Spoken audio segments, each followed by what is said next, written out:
বর্তমানে সোশ্যাল মিডিয়াতে এই ধরনের ফটোগুলি খুবই জনপ্রিয়তা পাচ্ছে। প্রায় প্রত্যেকেই এই ধরনের 3D ফটোগুলো তৈরি করছে এবং সোশ্যাল মিডিয়ায় আপলোড করার পর সেখানে লাইক কমেন্ট কিন্তু অনেক বেশি পরিমাণে আসছে। তো এই ধরনের ফটোগুলো আপনারা কিভাবে তৈরি করবেন আজকের এই ভিডিওতে আমি আপনাদেরকে শিখিয়ে দেব।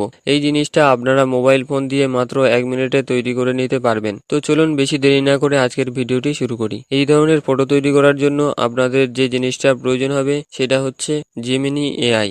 এর জন্য আপনারা গুগলের যে ক্রোম ব্রাউজার রয়েছে ক্রোম ব্রাউজারটি ওপেন করবেন। ওপেন করার পরে সার্চ বারে গিয়ে আপনারা লিখবেন জেমিনি। ঠিক আছে, জেমিনি লিখে আপনি সার্চ করবেন। জেমিনি লিখে সার্চ করলেই প্রথমেই যে ওয়েবসাইটটা আসবে তার উপর আপনারা ক্লিক করবেন। দেখবেন gemini.google.com বলে রয়েছে। এটা আসার পরে এখানে আপনারা যখন প্রথমবার লিঙ্কে ক্লিক করবেন আপনাদের কিন্তু যে জিমেল অ্যাকাউন্ট রয়েছে সেটা দিয়ে লগ ইন করতে বলতে পারে। ঠিক আছে, আমার অলরেডি কিন্তু এখানে লগ ইন করা রয়েছে। দেখুন এই যে এখানে এ অক্ষর যে মেলটা রয়েছে সেটা কিন্তু এখানে সিলেক্ট রয়েছে। এইবার এই নিচের দিকে আপনারা দেখবেন কয়েকটা অপশন আছে, তার মধ্যে আমাদেরকে যে অপশনটাকে ফলো করতে হবে এই যে এখানে যে অপশন রয়েছে এই অপশনের উপর আমি একবার টাচ করব। টাচ করলে দেখুন এক জায়গায় একটা আর কি বানানা মানে কলার ফটো আছে, ক্রিয়েট ইমেজ বলে লেখা আছে। এর উপর একবার আমাদেরকে সিলেক্ট করতে হবে। সিলেক্ট করার পর এখান থেকে প্লাস আইকনে ক্লিক করতে হবে। করে আপলোড ফাইলের উপর ক্লিক করব।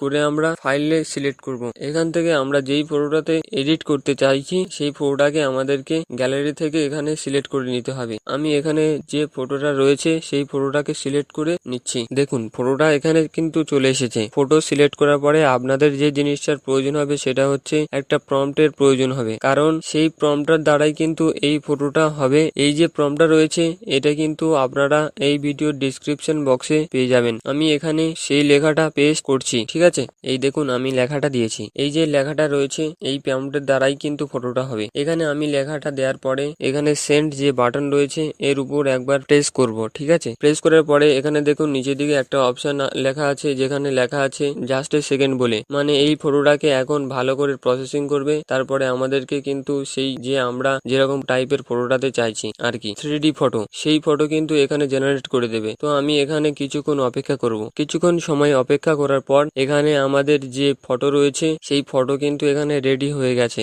আমি যদি ফটোর উপর ক্লিক করি তাহলে আপনারা নিশ্চয়ই দেখতে পাবেন আমার ছবি কি সুন্দরভাবে এখানে কিন্তু আমাদেরকে করে দিয়েছে। যখন আপনাদের এই প্রসেসটা হয়ে যাবে এখান থেকে যে ডাউনলোডের বাটন রয়েছে এর উপর একবার প্রেস করবেন। প্রেস করার পর এখানে দেখুন ডাউনলোডিং ফাইল বলে অপশন আসবে এবং আপনার যে ফটো রয়েছে সেটা ডাইরেক্ট কিন্তু গ্যালারিতে গিয়ে সেভ হয়ে যাবে। দেখুন আমার ফটো কিন্তু এখানে গ্যালারিতে সেভ হয়ে গেছে। তো আশা করি এই যে 3D মডেল যে ফটো রয়েছে এটা আপনারা এই ভিডিও দেখে কমপ্লিট করতে পারবেন। যদি আপনাদের এই ভিডিওটি ভালো লাগে অবশ্যই একটা লাইক করবেন। লাইক করলে কি হয়, এই যে ভিডিও করার উৎসাহ এটা বাড়তে থাকে এবং বন্ধুদেরকে শেয়ার করুন। শেয়ার করলে কি হবে, তারা এই বিষয়ে জানতে পারবে এবং শিখতে পারবে। আর আপনি যদি আমার চ্যানেলে নতুন এসে থাকেন তাহলে অবশ্যই সাবস্ক্রাইব করে দেবেন। দেখা হবে পরের ভিডিওতে।